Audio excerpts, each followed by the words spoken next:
Olá! Agora é uma série de leitura comentada.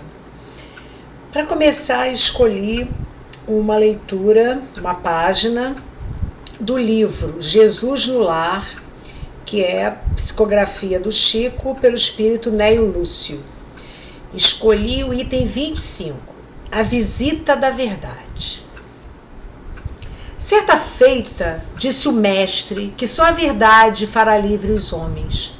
E talvez, porque ele não pudesse apreender de imediato a vastíssima extensão da afirmativa, perguntou-lhe Pedro ao culto doméstico: Senhor, que é a verdade? Jesus fixou no rosto enigmática expressão e respondeu: a verdade total é a luz divina total. Entretanto, o homem ainda está longe de suportar-lhe a sublime fulguração. Reparando, porém, que o pescador continuava faminto de esclarecimentos novos, o amigo celeste meditou alguns minutos e falou: numa caverna escura, onde a claridade nunca surgira, demorava-se certo devoto implorando o socorro divino. Declarava-se o mais infeliz dos homens, não obstante, em sua cegueira, sentir-se o melhor de todos. Então a gente já começa aqui um comentário interessante, né? Pedro pergunta a Jesus o que é a verdade. E Jesus responde imediato: é a luz, a verdade total é a luz divina total. Opa, mas já disse. É complicado para vocês entenderem. Então Jesus vem contar uma história. E essa história fala desse homem, desse devoto, como ele coloca aqui, né? Um devoto, que está numa caverna escura, em que ele se declarava muito infeliz, o mais infeliz dos homens. Porém, e aí Jesus coloca, em sua cegueira, sentir-se o melhor de todos. Então, ao mesmo tempo que ele era orgulhoso e sentia o melhor de todos, ele se vitimizava. Estou aqui na caverna escura e sou, como ele coloca aqui, o mais infeliz de todos. Como? Sou tão bom, tão maravilhoso, como é que eu estou aqui tão infeliz? Prosseguiremos a leitura. Reclamava contra o ambiente fétido em que se achava. O ar empesteado sufocava-o, dizia ele em gritos comoventes. Pedia uma porta libertadora que o conduzisse ao convívio do dia claro.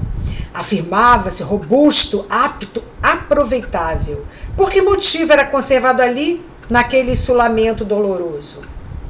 Chorava e bradava, não ocultando aflições e exigências. Que razões obrigavam a viver naquela atmosfera insuportável? E ele se dizia, né? Ele se dizia robusto, apto, aproveitável. Por que ele estava ali naquela situação? Notando nosso pai que aquele filho formulava súplicas incessantes entre a revolta e a amargura, profundamente compadecido, enviou-lhe a fé. A sublime virtude exortou-o a confiar no futuro e a persistir na oração.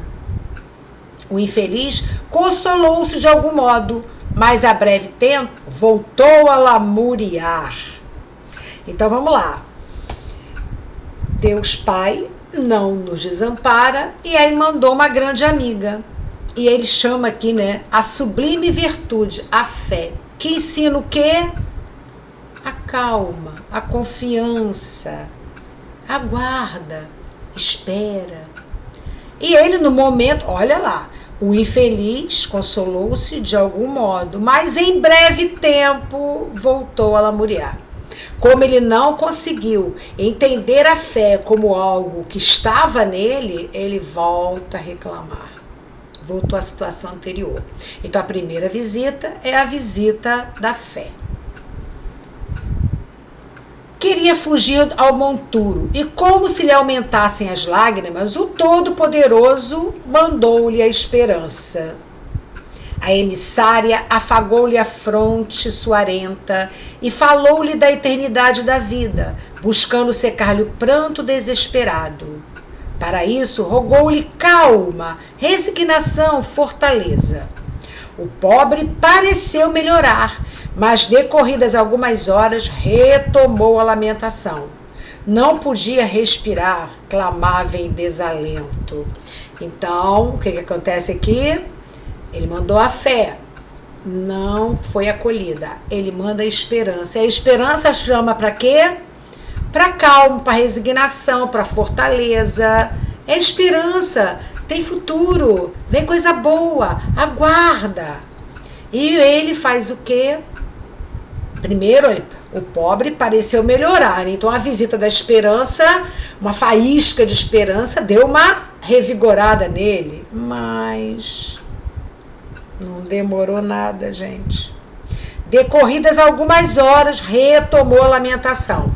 Reclamava antes, recebeu a fé, continuou reclamando, recebeu a esperança. Olha as visitas que ele vai recebendo. Condoído, determinou o Senhor que a caridade o procurasse. A nova mensageira acariciou-o e alimentou-o, endereçando-lhe palavras de carinho, qual se lhe fora abnegada a mãe. Todavia, porque o mísero prosseguisse gritando, vamos lá, ele recebe a outra visita, a caridade. E a caridade, ela nutre, ela sustenta, ela apoia, e ele nada. Então ele recebe a fé, a primeira visita é a visita da fé, a sublime virtude. Recebe a segunda visita, ele vai recebendo visitas, né? Vai recebendo visitas, então na medida que a gente vai percebendo a leitura, então ele vem a fé, vem a esperança, vem a caridade. Gente, esse tripé, quem é espírita conhece bem, fé, esperança e caridade, até quem não é espírita, né? Qualquer pessoa que está voltada para ideal cristão, entende bem que fé, esperança e caridade é um tripé que nos sustenta. Mas nada funcionava com esse devoto sofredor. Todavia, porque o mísero prosseguisse gritando, o pai gritando revoltado, olha só, ele gritando revoltado. O pai compassivo enviou-lhe a verdade. Bem, essa quarta visita, né? Essa quarta visita, ela é especial. Quando a portadora de esclarecimento se fez sentir na forma de uma grande luz, o infortunado então viu-se tal qual era e apavorou-se. Seu corpo era um conjunto monstruoso de chagas pustulentas da cabeça aos pés. E agora percebia espantado que ele mesmo era o autor da atmosfera intolerável em que vivia. O pobre tremeu cambaleante e, notando que a verdade serena lhe abria a porta da libertação, horrorizou-se de si mesmo. Sem coragem de cogitar da própria cura, longe de encarar a visitadora frente a frente para aprender a limpar-se e a purificar-se, o que faz o nosso amigo. Então a verdade mostrou para ele o quê? Que dele vinha todo esse mal que ele reclamava. O seu corpo estava em chagas, a situação de penúria ela construída por ele. E a verdade mostra isso. E a verdade mostra de uma forma tranquila, né? E ela diz o seguinte, a verdade lhe abre a porta da libertação. Porque quando você reconhece que o mal às vezes está ali, aquele que você reclama tanto do lado de fora às vezes está ali, na medida que você mude as estruturas internas, o que está de fora vai mudar também, ou pelo menos vai amainar, né? Aí a gente vê que existe aí a possibilidade de uma cura, né? Então vamos, sem coragem de cogitar da própria cura, longe de encarar a visitadora frente a frente, porque a verdade tem que ser encarada frente a frente, para aprender a limpar-se e a purificar-se, o que faz?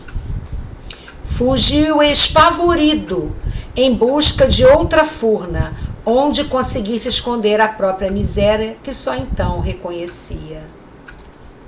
Então ele fez o quê? Ao invés de encarar a verdade e trabalhar para que minimizasse os impactos daquilo que ele estava sofrendo, ele corre, ele foge de si mesmo. Quantas vezes nós não fugimos de nós mesmos, culpando o exterior, culpando a sociedade, culpando o planeta, culpando as mazelas, culpando até Deus. E esquecendo que se olharmos para dentro, as respostas vão estar na visita da verdade. O mestre fez longa pausa e terminou. Assim ocorre com a maioria dos homens perante a realidade. Sentem-se com direito à recepção de todas as bênçãos do Eterno e gritam fortemente, implorando a ajuda celestial. Enquanto, amparados pela fé, pela esperança ou pela caridade, consolam-se e desconsolam-se. Porque ao mesmo tempo que eles se consolam, não entendem que aquilo já é o caminho. Quer dizer, é a reta, né? Se caminhar por esse trilho, nós encontraremos a verdade. E às vezes a verdade não precisa ser tão dolorosa assim, né? Então, enquanto amparados pela fé, pela esperança ou pela caridade, consolam-se e desconsolam-se, creem e descreem, tímidos, irritadiços e hesitantes. Todavia, quando a verdade brilha diante deles, revelando-lhes a condição em que se encontram, costumam fugir, apressados, em busca de esconderijos tenebrosos, dentro dos quais possam cultivar a ilusão. Isso nos lembra muito o mito de Platão. Enquanto a gente está ali, no escuro, vendo pelas sombras, a gente de alguma forma reclama, mas sente-se protegido. Porque é fácil reclamar, é fácil colocar do lado de fora, mas a visita da verdade, ela é proveniente do autoconhecimento. Então Jesus traz isso pra gente, crê, descrê, consola, desconsola, dá 3 passos para frente, dá 2 passos atrás, e nisso a gente atrapalha o nosso próprio crescimento. Então, foi um pequeno comentário da página, que é uma das minhas páginas queridinhas, A Visita da Verdade, que está aqui no nosso livro de hoje. Outros livros e textos e fragmentos virão para que a gente possa ler e comentar de forma pequena. Fiquem à vontade para fazer as suas interpretações. Muita gratidão e que a paz esteja sempre conosco. Todos e todas sejam abundantemente abençoados e abençoadas.